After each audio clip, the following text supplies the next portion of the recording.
Okay, let's try this question here. It says a Boeing 747 has been flying at a constant speed, but it needs to decelerate before landing. So it's coming into landing here, and the distance it flies in the first minute in this landing is 20 kilometers. Then it flies 16 kilometers. Then it flies 12.8.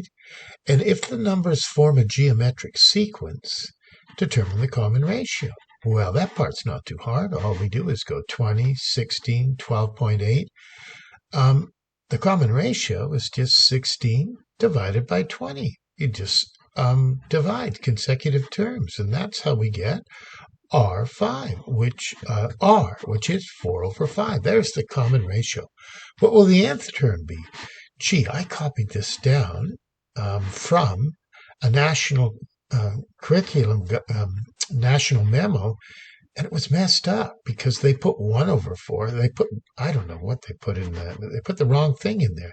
That's what R is. So the formula is Tn equals A times R, which is 4 over 5, to the n minus 1. So there's 4.2 done correctly. I had to trash the other video.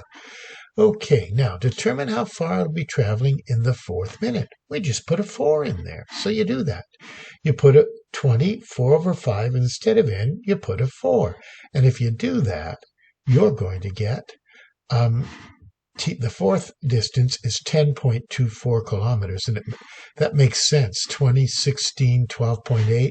The next one, if we're going 80% each time, that answer makes sense. The other one I had was crazy. I should have picked it out, but I didn't. Write down in sigma notation the total distance before landing. Well, they haven't told you what n is, but you keep going 4/5 every minute, every minute, every minute. So what we should do, we have no n, so we've got to, although it's a little bit counterintuitive, the only thing we can do is let n equal infinity, and that's what you do. We're going to find the sum from 1 to infinity, 20 times 4 over 5 to the n minus 1. We've got a nice formula for that. A over 1 minus r. We can do it because we've got a fraction. That's why it'll converge to a nice 100 kilometers.